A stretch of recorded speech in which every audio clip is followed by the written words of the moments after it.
Hey, it's Brit. Today Hi, I'm Tyler, founder of Cozy Earth. When you're thinking about the perfect gift, what better way to show your loved ones that you care than by giving them something that helps them feel better, sleep better, and add superior luxury to their everyday life? If you sleep in our sheets for 100 nights and don't absolutely love your experience, we'll refund your money. No questions asked. This year, give the gift of Cozy Earth. Once they try it, they'll never go back. Use code Spotify at CozyEarth.com and save up to 40%. That's CozyEarth.com/Spotify. sit down and talk to Hugh Barber, a seasoned trial lawyer. He was a criminal prosecutor in Seattle for 30 years. He's tried over 100 cases, including aggravated murder and sexual assault. During our conversation, we do dive into sexual assault, rape, and other topics that may be difficult to hear. But his mantra is doing good and helping people, and that really shows. Hugh and I got to talk about a lot of different topics, and his perspective as an expert in the criminal justice world really helped me navigate some of the things that came up during the podcast. So here's my conversation with Hugh. So as someone that is dating, my daughter, Brit, is dating, being in situations where you feel helpless or you feel like you just need to get out or you know you're unsafe, what are some things that I can do or that my daughter can do in those moments to, I don't want to say collect evidence, but to find different ways that would help a prosecutor if that person decided to press charges. So you're talking about a situation where somebody has been sexually assaulted. Or physically, or, like what, this is such a broad question, and I really hope you can answer it. But as a woman, what do we do? Yeah, that's such a fact-specific question. It would depend on the scenario. The difference between I was beaten and violently attacked and raped as opposed to I kept saying no, he kept saying yes, right? Those are radically different scenarios. There's going to be radically different available physical evidence. Right. In the former scenario, if somebody is violently assaulted, at least call a friend right away. Hearsay is generally not admissible. You telling us now about things that Kanan did, I would not be able to testify in court about that. It's hearsay. But if something happened to you tonight and you called me on the phone immediately afterwards and you're in tears and you're like, oh my God, somebody just broke in. This is what happened to me. That's called an excited utterance. And the theory is that you haven't had enough time to sort of reflect and manufacture a lie because you're still under the influence of the startling event. I would be allowed to testify. So call a friend. Call 911. 911 calls are excited utterances too. Those are admissible. So do all the things that you might be hesitant to do because you're afraid, oh, nobody's going to believe me. Or make it easier for us to believe you by doing all the things that would seem obvious to the juror who's never been sexually assaulted that you should do. Right. They're hard, the hard things, but they're necessary. And, I never want to discourage anyone from reporting. It is a lot, but it is something that people need to do, for themselves. And I'm assuming things like going to the hospital and getting rape kits and trying to get through that are sort of the best steps to make sure that if they choose to press charges, 100%. Or I guess they don't choose to press charges, they file a report. Yeah, so what happens is, somebody will call 911. Generally speaking, a patrol officer will show up. Patrol officer will assess what kind of situation is this. Is it a DV situation? Is it theft or robbery? Is it a sexual assault? Then they will bring a detective with specialization in that unit out to handle it. And that detective will sort of walk you through the process. Let's get you to Harborview for a sexual assault exam, et cetera, et cetera, et cetera. So what will happen then is a detective will collect all that evidence, get the sexual assault report and refer it to the prosecutor's office. Prosecutor's office has in the special assault unit, in all of the specialty units, filing deputies. They review every case that comes in and, make a decision either alone or in collaboration with the rest of the unit. We often had staffings where as many people as could would gather. The filer would lay out the facts. We would grill them with questions. What about this? Is there any dash cam? Is there any security video in the entrance of the apartment building? Can we get more information? And then a decision is made whether or not to pursue a case. Mm-hmm. Yeah. And in terms of victims' cooperation, TV cops are like, do you want to press charges? Well, victims don't press charges. The state presses charges. The willingness of a victim to cooperate can play a part in whether or not people press charges. But for example, in domestic violence cases, our office was one of the first in the country to not decline cases simply because a victim said, I don't want to press charges. You're not going to sit there with a broken nose and a broken jaw and a guy in cuffs in the backseat of the car waiting to be let out so he can go back inside. We're not going to walk away just because you don't want to press charges. This is not just a crime against you, it's a crime against the state. So victims can have an impact on whether a case goes forward depending on the case, but they're not the final arbiter of whether or not something is charged. Unfortunately, my family's experience, when my sister died, it wasn't this, we're going to solve this case. It was a couple patrol cops that came, they saw a situation, they sort of assessed it and made a decision. And that's kind of how the case went the whole time. It took everything that we had, including I was friends with some of the higher ups in politics and stuff at the time, contacting them, doing whatever we could to get a second autopsy. And that second autopsy reversed the first autopsy's sort of conclusion. And then there was still no willingness to look into the case. They ruled it as a suicide. 20-year-old girl, she had a previous drug problem because of this ex-boyfriend who was abusive. And clearly that's what happened. It's a closed case. And there are so many different reasons why we don't believe it was a suicide. And a lot of them were physical things that were in her apartment and other people that had seen him come in and out of her apartment that night. And I mean, everything was just this, something's not right. But we never got that, here, let us investigate and see. And it's really disheartening. And I think that the TV and the movies and stuff sort of, you think people are going to come in and check fibers and, I don't know, even check cameras and do that. And none of that happened with Braley's case. And it definitely put off, for me personally, some trust in law enforcement. Yeah. And so as a woman, to walk up to a cop and say, this guy just sexually assaulted me, it would be harder for me to do that now. I know, because I haven't done it.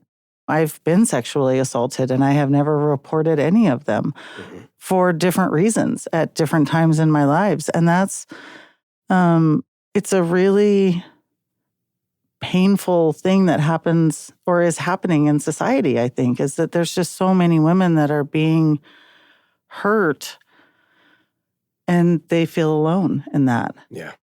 I don't know. I don't know how to fix it. I'm going to keep talking until I do, though. Yeah. I mean, it's like with any system, it's only as good as the people who fill it, right? Who sit in the seats. It's a hard time to be a cop right now. It's a hard time to be a prosecutor. I mean, for many years, we were the good guys. I think we're viewed now as the bad guys. Law school enrollment is down. I think applications to the prosecutor's office are down. I don't have any clear answer to why, but I would say this.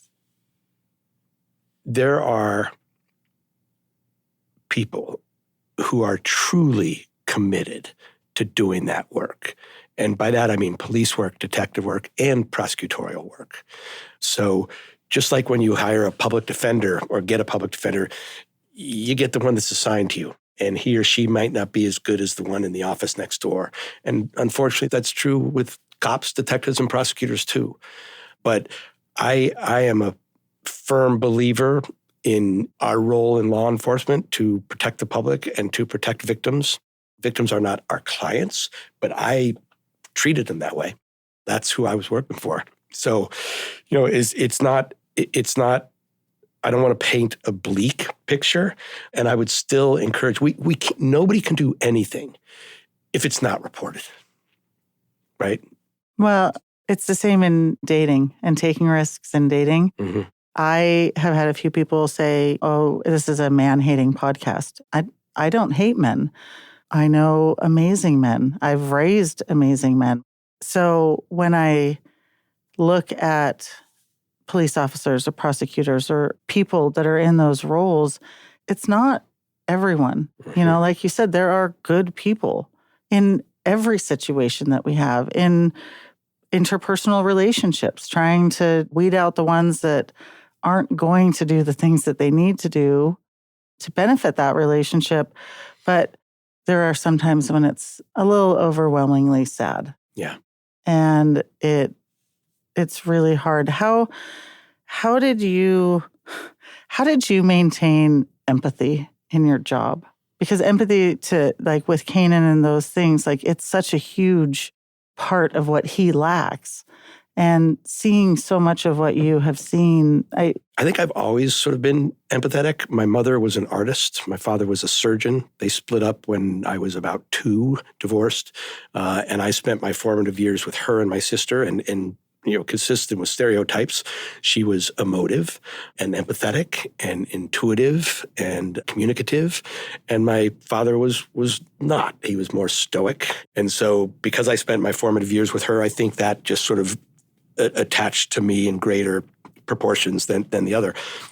And then as a prosecutor, it goes back to that privilege aspect of it. You know, watching, again, mostly women and families of murder victims. I was in the homicide unit for 6 years.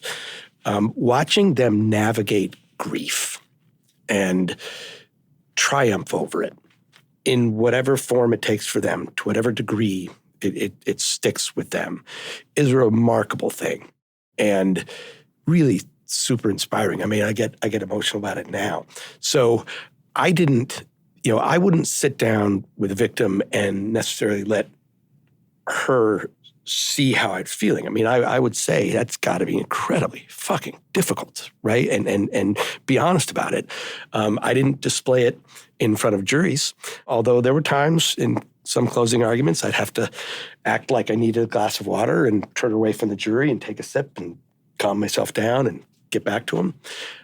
But it's a driver for me. Empathy makes you intellectually curious. It makes you ask questions. It makes you pay attention to the answers. It makes you see somebody as more than just, flesh and bones, right? We are all just a potluck of experiences. And if you're not really empathetic, you don't dig that deep to find out what they are. And the deeper you can dig about those experiences, the better you are as a prosecutor in describing to a jury how to judge your witness's credibility. Not just as a prosecutor, but as a human. I mean, that's where you get the most joy out of life, is when you really connect with someone. And a lot of that is being able to see the world from their perspective. Yeah. I've always been better at deep talk than small talk. Yeah. I don't just trauma dump on the microphone. Yeah. I will have random conversations with random people, and I'm sure they walk away like, what the fuck was that?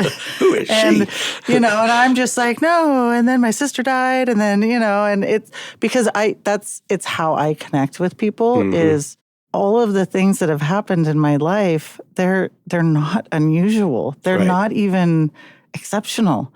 They're just life things. Yeah. It's, you have a alcoholic parent and a sibling passes. And I mean, all of these things just happen. But we don't talk about how that shapes sort of who we are, or how that shaped me and put me in a situation where I was vulnerable, susceptible to Kanan's charm. Yeah. And I don't know if you think that there are different personalities that are more susceptible. I don't know if I'd say personalities, but I would think people that, I have a fear of abandonment. because all of the people that I love have, my mom didn't love me. She's the one person that's supposed to. The one person that is supposed to. I wasn't good enough for her. Whether or not that's true, that's how you internalize it. That's how it feels. Yeah. And so, finding someone like Kanan who comes in and is just all-encompassing love and validation, it's why I feel like it was so easy for him to just sweep me off my feet. And I'm sure as a prosecutor, you have come across people that have all sorts of awful histories that have, leave them vulnerable to those sorts of situations and put them in positions where they're easily manipulated. Mm-hmm. Yeah, I mean, I don't know if there's a saying in the DV world, domestic violence world, that an abuser and a victim could be in a crowded room at a party, not even know each other, and they'll find each other, like opposite ends of a magnet. I don't know if there's truth to that. And even if there is, I don't know. I mean, we want to say vulnerable. I'm not sure I like that word because it suggests blame, right? It suggests there's something about you that made you his target. Fuck that. There's something about him who sought you out, right? Now, what might be interesting is for you and all the other women that you found, and you've probably got a sense of this already, talk about, like, what's your biggest fear? What's your biggest weakness? What's your greatest strength? And see what sort of crossover there is. I would suspect that, like, being empathetic and being compassionate might be one of those things they look for because they suspect that means you're forgiving. That means you will accept their fucked up life story they tell you, whether it's true or not, right? I don't know. But does that mean that you should stop being empathetic and passionate and compassionate? No. I want to take a minute and talk about hormone harmony. It isn't just for menopause, even though I was thrown into that last year. Finding a product that helps regulate my symptoms has been so crucial. Whether it's hot flashes, night sweats, or those racing thoughts and low moods, I've been able to use Hormone Harmony to help me feel like myself again. This isn't just a product for somebody that's going through menopause. It can help you at any stage in your life to help maintain optimal hormone levels. I also love Happy Mammoth's Complete Gut Repair. With the Complete Gut Repair, when I'm traveling, I can make sure that I continue to feel like myself, even with the time zone changes and dysregulation to my sleep. For a limited time, you can get 15% off your entire first order at happymammoth.com using the code YouProbably at checkout. That's happymammoth.com with the code YouProbably. Llegó la venta para amigos y familiares de JCPenney con un cupón de 30% extra para que ahorres esta Navidad. Además, tenemos ropa elegante y ropa de invierno para la familia con hasta 40% de descuento y obtén hasta 50% en la venta del hogar. Aprovecha más ofertas y grandes ahorros para ti y tu familia. JCPenney. Vale la pena. Ofertas y cupón válido del 4 al 8 de diciembre en selección de estilos. Aplican algunas exclusiones. Detalles en la tienda jcp.com.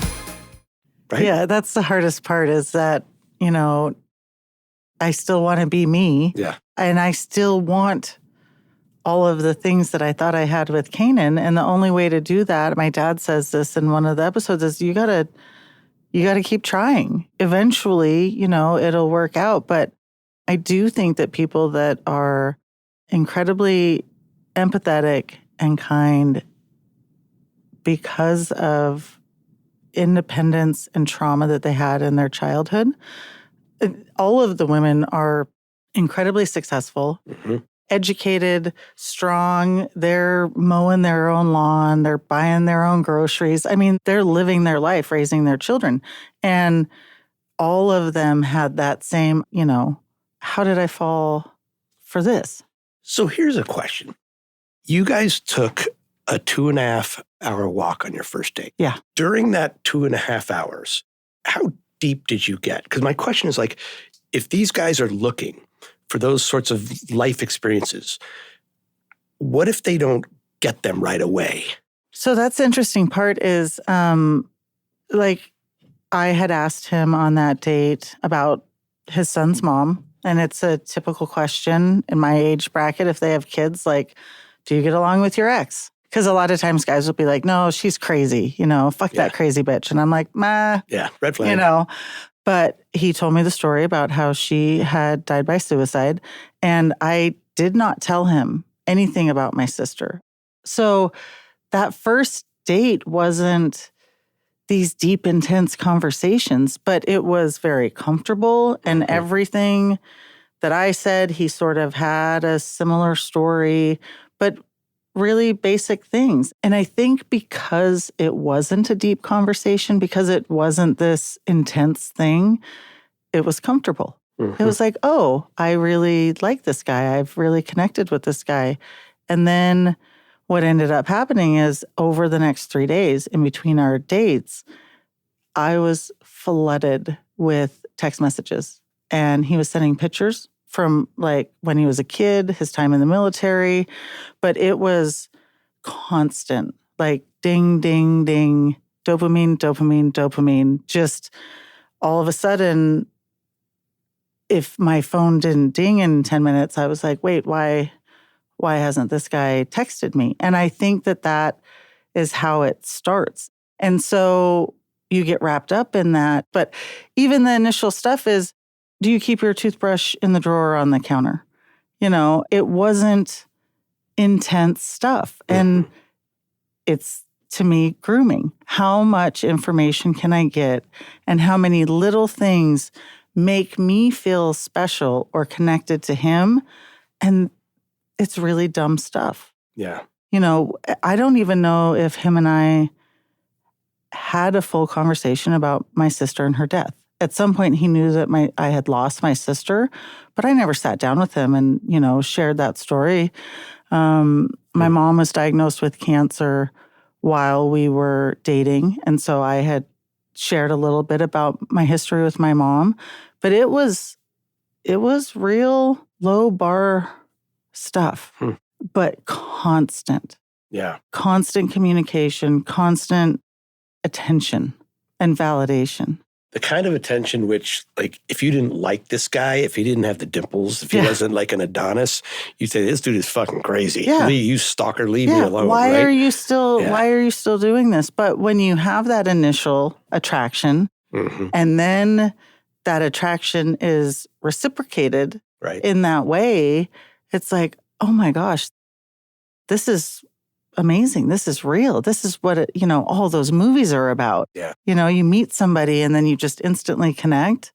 What do people say in hindsight to you? Like, what's the one thing people say after a crime about what they should have realized was wrong when it's too good to be true?